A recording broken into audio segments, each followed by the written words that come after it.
Hey everybody, this is David at Barnyard Bees. What I want to talk about today is pre-dearth situation and what you need to do to prepare as the seasons change and you get out of nectar flow, which most people are now. Most people has already pulled their honey supers. There's going to be less nectar coming in, but there's going to be more problems starting to come in your hives. And a lot of those problems are like hive beetles, wax moths, mites. And as the season goes on, that problem gets worse and worse.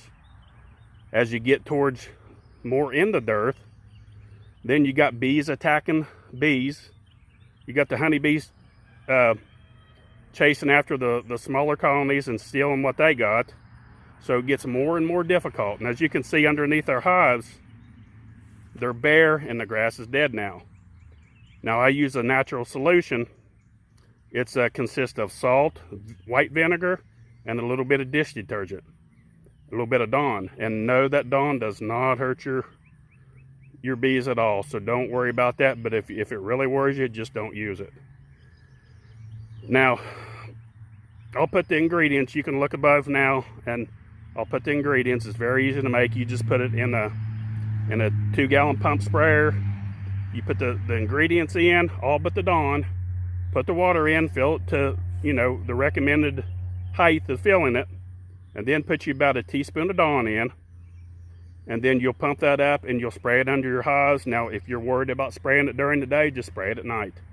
It's not going to hurt. It's all natural. It's just salt, and does not hurt a thing. And you can see it kills that grass really fast, really quick. So, another thing I want to talk about is ways that you can combat these hive beetles and wax moths. What I recommend for wax moths, get you a bug zapper. The kind we use is called Black Flag.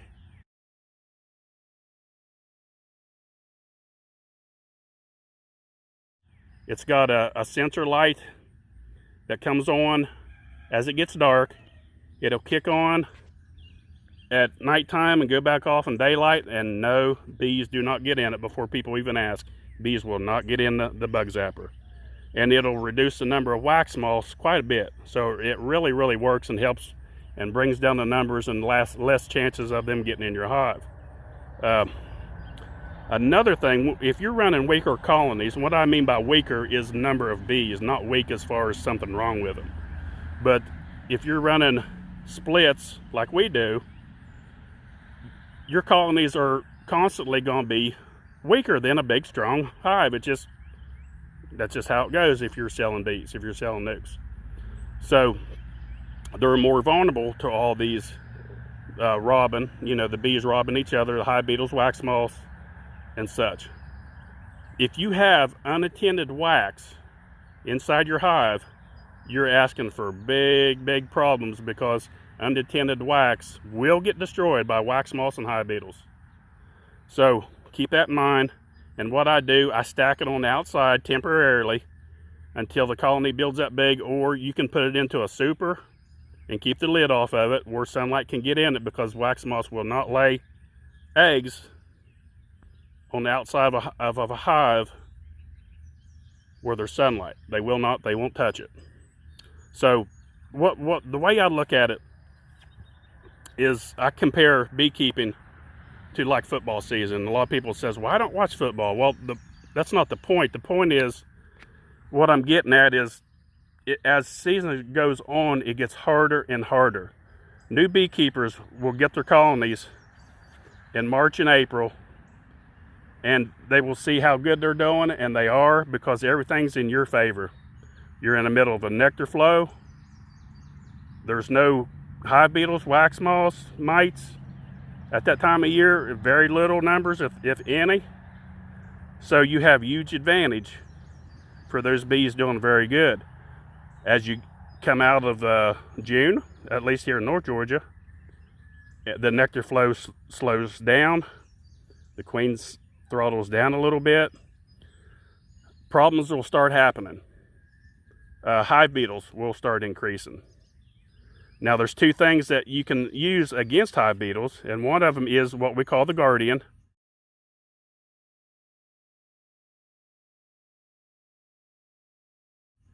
And I'll put a picture above here that you can look at.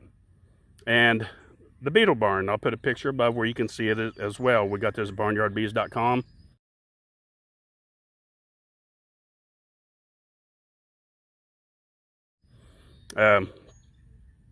They work excellent for keeping beetles out. They cannot get past that guardian. If any of you say, well, they have got in, they're getting in somewhere else. They're getting in a crack, a crevice, somewhere in your, so inspect your hive. Make sure you don't have any cracks or openings that you just cannot see. Now these little colonies right here, these are small. And you can see right here in the front, a little bit of wax debris right there. Well, that can cause problems. Because for one thing, it'll attract hive beetles and wax moths. And they will get in there and they'll lay eggs in that. So a good strong colony will keep that cleaned out. And no, it doesn't mean that they're not efficient at cleaning their hive out. A lot of people will say that, say, well, they're not hygienic bees. Well, if you've got a very weak, very small colony, I don't care how hygienic they are, they're going to have help cleaning that out. So every now and then go in there and scrape that out and get your your beetle barn in there to help catch those beetles. And all that will give you more advantage as the season goes on. Get that bug zapper up to kill your wax moths, because it really, really helps. It brings the number way down. And different ways you can tell if you're ending in a nectar flow.